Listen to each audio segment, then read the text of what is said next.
आला ना विनोद पण झाला. आता याचा सिद्धांत आहे काय?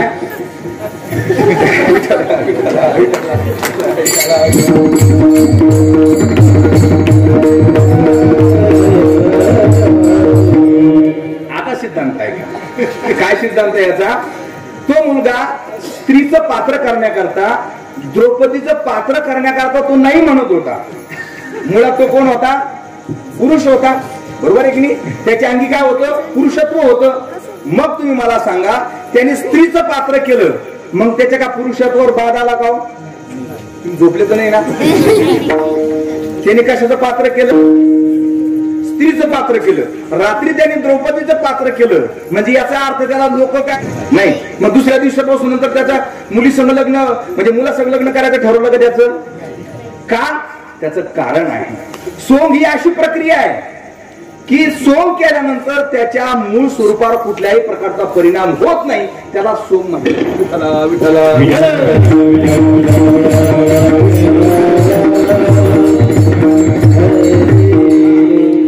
एकच माणूस आहे पण तो भिकाऱ्याचं सोंग करतो. ऐकता ना?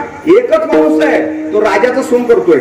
तोच माणूस आहे तो कधी स्त्रीचं सोंग करतोय. बरोबर आहे? तोच माणूस आहे कधी लहान मुलाचं सोंग करतोय. म्हणजे याचा अर्थ त्याच्या स्वरूपावर काही परिणाम झाला का? त्याच्या मूळ स्थितीवर काही परिणाम झाला का? त्याच्या पुरुषत्वावर काही परिणाम झाला का? नाही. त्याची मूळ स्थिती जशाच्या तशी राहून त्याचं मोठेपण वाढलं. याला काय म्हणतात? सोंग म्हणतात. तसं संतांनी देवाच्या जे रूप धारण केलेले भगवान परमात्म्याने अवताराच्या राशी तो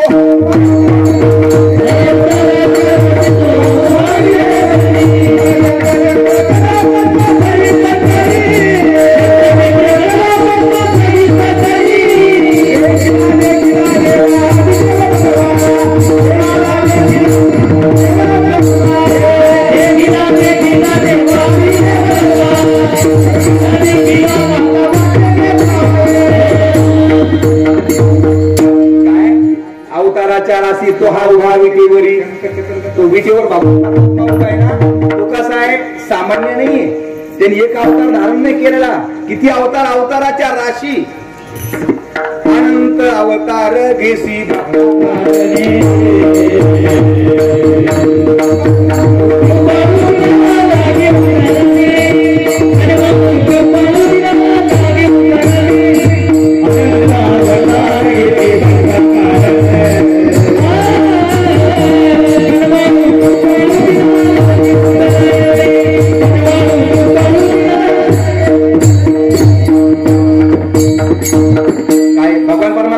किती घेतले? अनंत अवतार घेसी भक्ता कारणे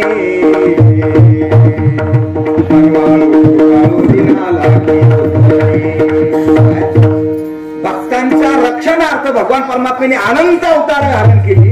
पण अनंत अवतार धारण करून सुद्धा त्याच्या मूळ स्थितीला कुठल्याही प्रकारचा बाध आलेला नाही. म्हणून तर गीतेमध्ये वर्णन करताना असं वर्णन केले, नमाम कर्माणि लिंपंती नवे कर्म फले स्पृहा. काय भगवान परमात्म्याने प्रभू रामचंद्राने अवतार धारण केला, किती फजिती झाली. प्रभू रामचंद्राची पत्नी चोरून न्यावी. किती दुर्दशा आहे. मग याचा अर्थ काय? तेव्हा ते कर्म बांधले गेलं का? तो अवतार होता, ते सोंग होतं. नावीला आणि भगवान परमात्म्याला ते सोंग धारण करत कसं असतं? एखादं नाटक सोंग करत असताना, ती भूमिका बजावत असताना मात्र ती भूमिका तंतोतंतच बजावली गेली पाहिजे. विठ्ठल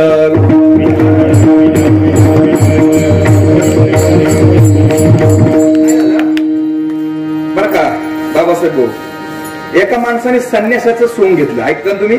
संन्यासाचं सोंग घेतलं आणि अशी भूमिका बजावली, अशी भूमिका बजावली. आणि त्या सभेमध्ये, त्या श्रोत्यांमध्ये, त्या लोकांमध्ये एक इतका श्रीमंत माणूस बसले होता. तो इतका प्रसन्न झाला, इतका प्रसन्न झाला की वा, काय संन्याशीची भूमिका बजावली यांनी. ऐकता तुम्ही? काय संन्याशीची भूमिका बजावली यांनी. म्हणून त्यांनी 1 लाखाचं बंडल काढलं. मला ऐकता तुम्ही सर्वजण? काय 1 लाखाचं बंडल काढलं आणि त्याच्यापाशी गेला. संन्याशी, वा, हे 1 लाख रुपये मी तुम्हाला बक्षीस देतो. त्यावेळेला तो काय म्हटला? तो काय म्हटला माहितीये? तो म्हटला, हम किसी वस्तू को छीते नहीं. काय म्हटला त्यावेळेला तो? आम्ही या पैशाला काय करत नाही, हात लावित नाही. का? आम्ही संन्यासी आहे. तो त्यावेळेला किती पैसे देत होता? 1,00,000 देत होता. पण संन्यासीची भूमिका बजावण्याकरता तो काय म्हटला, मी अशा पैशाला या नाण्याला हात लावत नाही, असं कोण म्हणत होता? तो संन्यासी म्हणत होता. पण तोच संन्यासी सकाळी सकाळी जो माणूस 1,00,000 देत होता ना, त्याच माणसाकडे सकाळी सकाळी गेला. तो म्हटला, साहेब 1,500 द्या. ते म्हणाले, तुला तुम्ही रात्री 1,00,000 देत होतो, तू घेतले नाही. ते म्हटले, अहो घेईल कसा, मी संन्यासीची भूमिका करीत होतो ना. अरे बावळा, तू संन्यासीची भूमिका करीत होता, पण मी त्याच वेळा प्रसन्न झालो होतो. तुला ₹1 देऊ शकत नाही.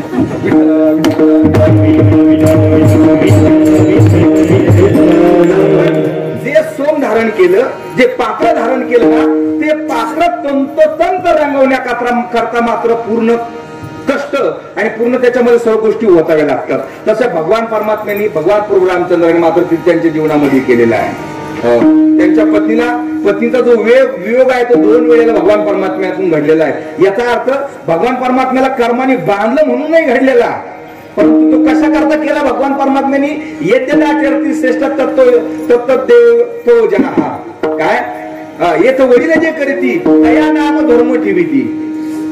पुढे जाणारे माणसं जे काही कर्म करत असतात, जे काही काम करत असतात, कर्तव्य कर्म करत असतात, त्याला मागून येणारे लोक धर्म समजत असतात. आणि मग भगवान परमात्म्याने विचार केला, मी जर चुकीचं केलं, याहीपेक्षा माझ्यावर आलेलं जे कर्म आहे जर मी टाळलं, तर कदाचित भविष्यामध्ये माझ्या पाठीमागून येणारे सुद्धा त्याच्यावर एखादा प्रस्ताव तयार करतील. साहेब, तुम्ही त्या काळामध्ये तुमचं कर्म टाळलं, तसं माझं कर्म त्या आधारावर भगवान प्रभू रामचंद्राकडे अर्ज केला असता की तुमचं जे कर्म टाळलं ना, तसं आमचं सुद्धा कर्म टाळा. का? तो कायदा जो आहे, तो त्या कायद्यातली जी पळवाट ती आमच्या करता सुद्धा असावी. विठ्ठला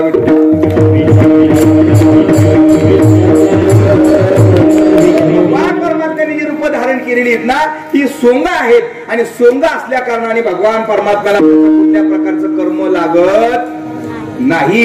म्हणून ज्या पांडुरंग परमात्म्याची तुम्ही मूर्तीची स्थापना केली ना, तो भगवान परमात्मा केवळ मूर्तीपुरता मर्यादित नाही, तर त्या भगवान परमात्म्याचं जे मोठेपण आहे ना, ते कसं आहे? तो आकाशासारखा भगवान परमात्मा कसा आहे?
चरण एका जनार्दनी एकपणे उभा आहे. काय बोलतोय एकनाथ महाराज म्हणतात, एका जनार्दनी एकपणे उभा, पण चैतन्याची शोभा शोभत असे. हे जगत त्याच्या चैतन्याची शोभा आहे.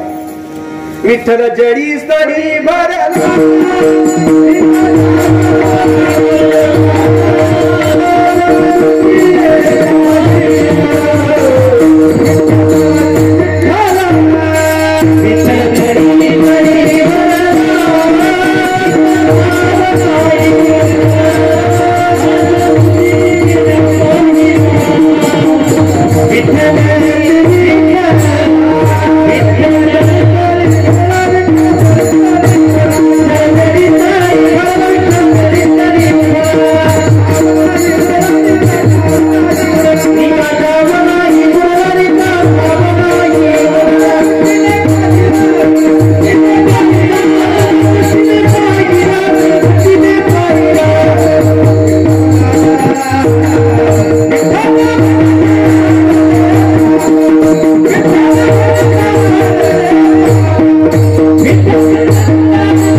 विठ्ठल जडी स्थळी भरला.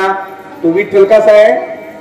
मूर्तीपुरता नाही, तो देवळापुरता नाही. विठ्ठल जडी स्थळी भरला प्रीता तो नाही अशी जागाच नाही. काय म्हटलेलं आहे? तो नाही अशी काय जागाच नाही. सर्वत्र संपूर्ण गगन दिसे, आकाश के नसे. आकाश कुठं नाही सांगा बरं. देव नटला नाना परी, देव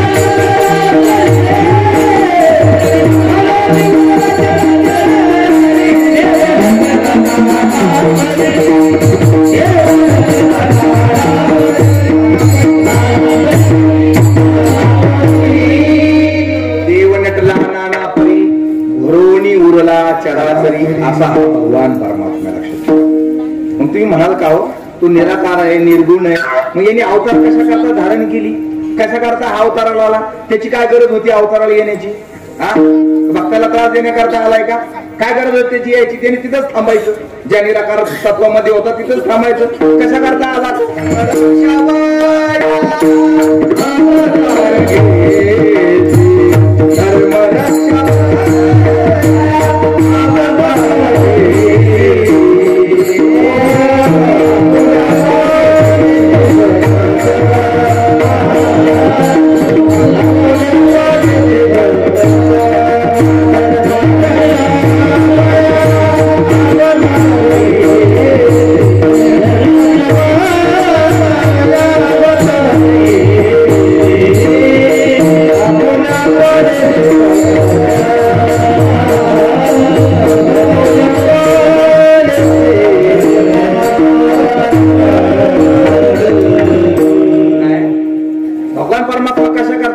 विनाकारण नाही आला, त्याला वाटलं म्हणून नाही आला. खरं तर तो भगवान परमात्मा येतच नाही.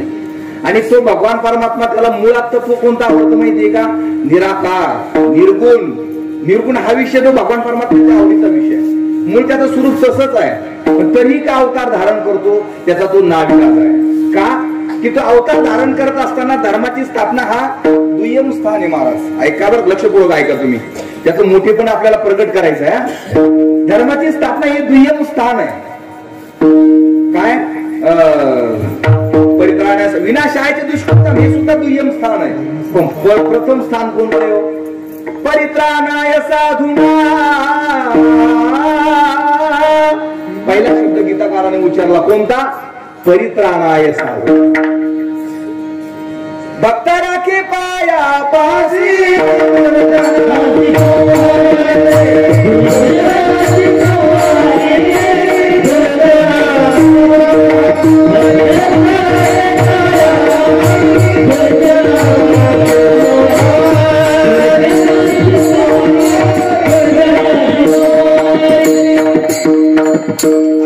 तुकोबाराने बघा शब्द प्रयोग करताना पण कसा केलाय? दुर्जनाशी संवारी भक्ता राखी पाया. असं आहे का? नाही, शब्द प्रयोग असा आहे. भक्ता राखी पाया पासी दुर्जनाशी संवारी. अगोदर काय करायचं आहे? भक्ताचं रक्षण करायचं आहे आणि मग त्याला काय करायचं आहे? मग बाकीच्या ज्या काही गोष्टी असतात. मला सांगा, एखाद्या माणसाचं रक्षण करण्याकरता जर पोलीस गेले तर मग त्यांनी काय करायचं? रक्षणासाठी रक्षण करण्याकरता गेले म्हणून नुसतं बोर्ड घेऊन जायचं का? आम्ही रक्षण करण्यासाठी इथे आलेलो आहोत आणि तो बोर्ड नुसता दाखवायचा. आणि एखादा माणूस त्यांच्या समोर आणून गेला त्याला काहीच नाही बोला, असं अर्थ आहे का? त्याचं रक्षण करायचं म्हणजे दुष्टाचं निर्मूलन केलं. ही गोष्ट आलीच ना. तर उदाहरण सांगतो, भजन करा विठ्ठलाला.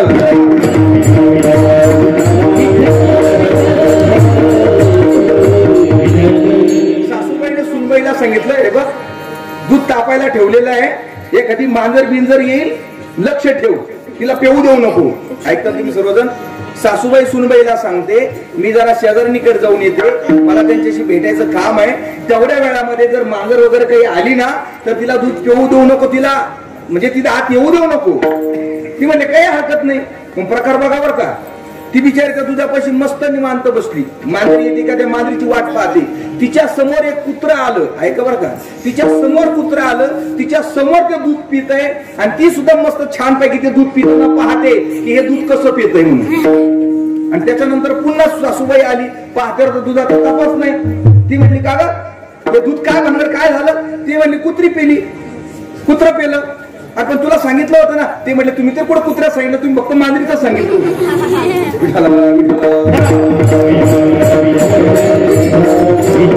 लक्षात ठेवा, असा त्याचा अर्थ आहे का? भक्ताचं रक्षण करायचं म्हणजे दुष्टांचा नाश नाही करायचा, फक्त रक्षण म्हणून तिथं जायचं असल्याचा अर्थ नाहीये. भक्ताचं रक्षण करायचं म्हणजे काय? मांजरीला दूध पिऊ नये म्हणजे याचा अर्थ कुत्र्याने प्यावा असा त्याचा अर्थ. मांजरीने पिऊ नये याचा अर्थ ते कोणीच पिऊ नये. लक्षात ठेवा. तसं भक्ताचं रक्षण करायचं म्हणजे याचा अर्थ काय की भक्ताच्या रक्षणासाठी ज्या ज्या गोष्टी लागतील ना त्या सर्व गोष्टी करणे. काय करणं गरजेचं आहे? भक्ताचं रक्षण करायचं ठरलं तर मग मात्र तिथं दुष्टांचं निर्दलन करणं गरजेचं आहे, दुष्टाचा नाश करणं गरजेचं आहे. भक्ताचं रक्षण करायचं ठरलं तर ते धर्माची स्थापना करणं गरजेचीच आहे. या दोन गोष्टी झाल्याशिवाय भक्ताचं रक्षण होत नाही.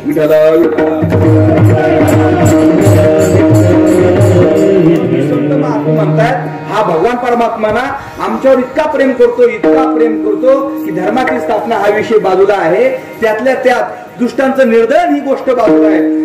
फक्त मात्र जर तो अवताराला येत असेल ना तर तो कोणाकरता आलेला आहे? फक्त आणि फक्त केवळ आणि केवळ आपल्याकरता. आलासी आकारा मुचिया चाडा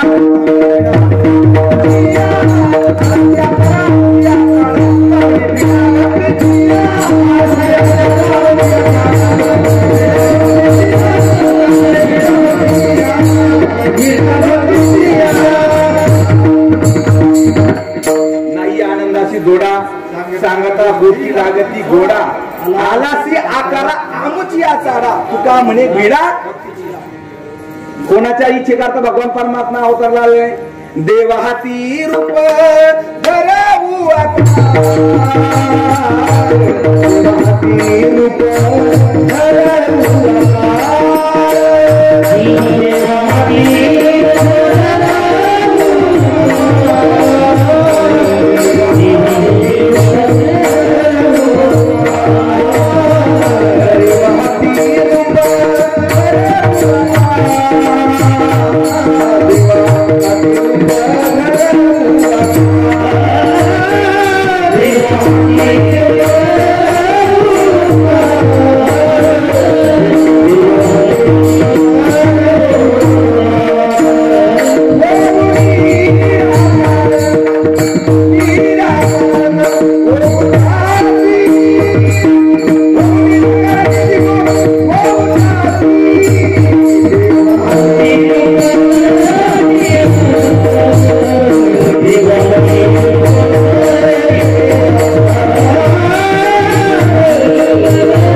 संत त्याच्यापेक्षा स्पष्ट बोलले.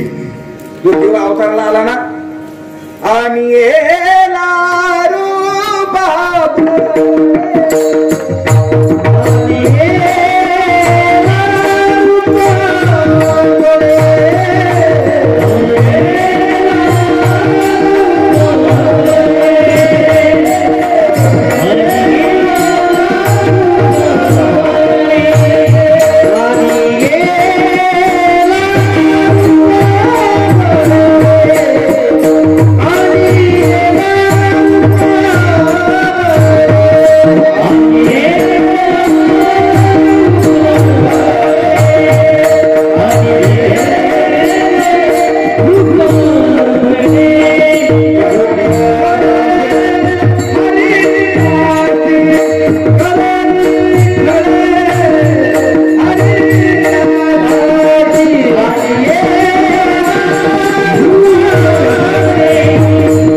चरण गेलो असं चरण दुसरे चरण आहे. आणि याला रूपा बळे करुणी खळे हरिदासी संत म्हणतात आम्ही काय केलं बळे रूपा आणला बस त्याची इच्छाच नव्हती याची. म्हणून भगवान परमात्म्याला प्रारब्ध मोडत असताना कोणतं प्रारब्ध मोडतं माहितीये संत महात्म्यात बाबतीत स्वेच्छा प्रारब्ध आहे आणि देवाच्या बाबतीत मध्ये परेच्छा प्रारब्ध आहे आणि तुमच्या आमच्या बाबतीमध्ये अनिच्छा प्रारब्ध आहे. इच्छा नसताना यावं लागतं बरोबर आहे. पण भगवान परमात्मा स्वतःही येत नाही मग तो कोण आणतं त्याला संत महात्मे त्याच्या हाताडीला धरून आणते. त्याचा धर्म असेल चाल तुला अवताराला यावं लागतं की भगवान परमात्मा सर्वात जास्त जर कुणाला घाबरत असेल ना हा कुणाला घाबरतो बायकोला ते तुमच्या आमच्या बाजू त्याचं काय तो बाकी कोणाला घाबरत नाही. तो सर्वात जास्त जर घाबरत असेल तर तो फक्त संत महात्म्याला घाबरतो. एक वेळेला भगवान परमात्मा माता पित्याचं ऐकणार नाही ऐकणार. एक वेळेला बायकोचं ऐकणार नाही ऐकणार. एक वेळेला भगवान परमात्मा बापाचं नाही ऐकणार. ऐकलेलंच नाही ना. जे न संगे पित्या वसुदेवाची ऐकलेलं आहे का नाही ऐकलं. न संगे पित्या वसुदेवाची न संगे माता देवकीची न संगे नाही सांगितलं भगवान परमात्म्याने नाही ऐकलं. माता देवकीचं पण नाही ऐकलं भगवान परमात्म्याने. बर पिता वसुदेवाचं नाही ऐकलं. बर बंधुबाई भाद्राचं त्याचंही नाही ऐकलं भगवान परमात्म्याने. पण मात्र ऐकलं ते कोणाचं संत महात्म्याचं. का की संत महात्म्याचा शब्द मात्र भगवान परमात्मा कधीही टाळत नाही. सांगू तुम्हाला प्रमाण भजन करा सांगतो विठ्ठल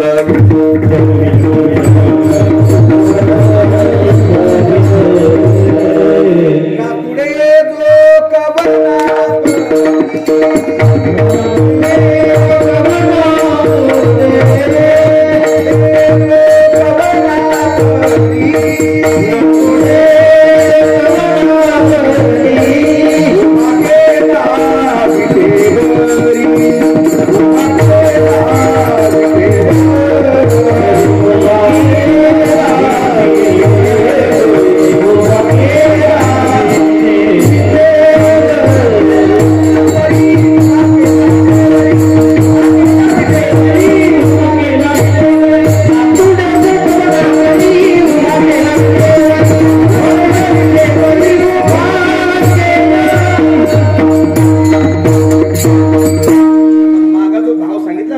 तुम्हाला माता देवकीसी तो ऐकत नाही.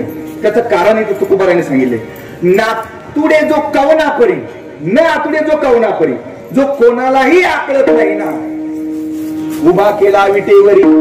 पुंडलिक ही कोणाची शक्ती आहे ही संतांची शक्ती आहे. कोणी पुंडलिकरायांनी सांगितलं पुंडलिकरायाकडे भगवान परमात्मा आले श्रीकृष्ण परमात्मा आले. पुंडलिकाच्या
कोण आले गोकुळी ओणी झाला येता गोकुळ नेणारा कोण आहे कृष्ण परमात्माच आहे ना. त्याचं वास्तव्य तिथं आहे.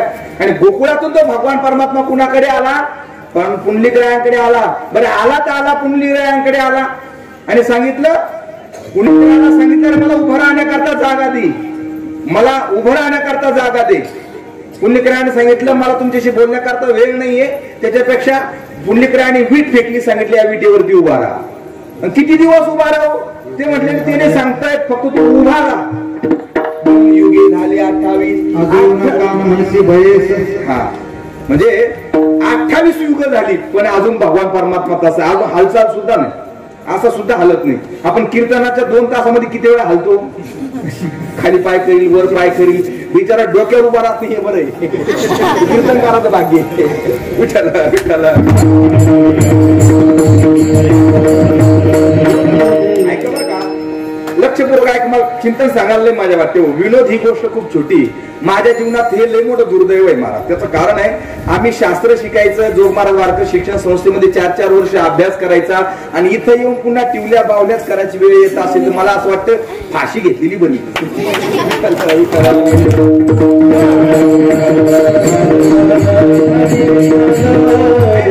विनोद करणं ही गोष्ट सर्वात सोपी हो. चित्रपट मीडियावर असेल टीव्हीवर आपण रोज पाहतोच की नाही.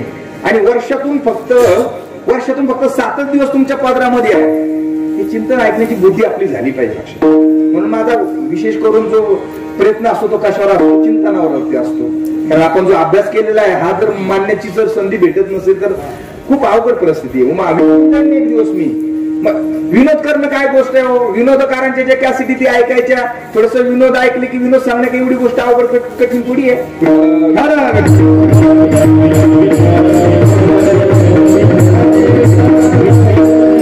शास्त्र आहे ना हे शास्त्र आपण समजून घेतलं पाहिजे. आपल्याला कळलं पाहिजे आपल्या परंपरा ह्या सर्व गोष्टीने आपण आणि मला असं वाटतं आपल्या परंपरा ह्या ज्या सर्व गोष्टी आहेत ना हे जे ज्ञान आहे ना हे ज्ञान करून देण्याचं माध्यम कीर्तन आहे. लक्षात ठेवा. आणि भविष्यात जर आपल्या लहान लहान लेकरांपर्यंत जर पोहोचलं नाही ना ते पोरांना काहीच कळणार नाही. महाराज उद्या सांगू तुम्हाला करू सांगू विनोद आता सांगतो भजन करा. विचार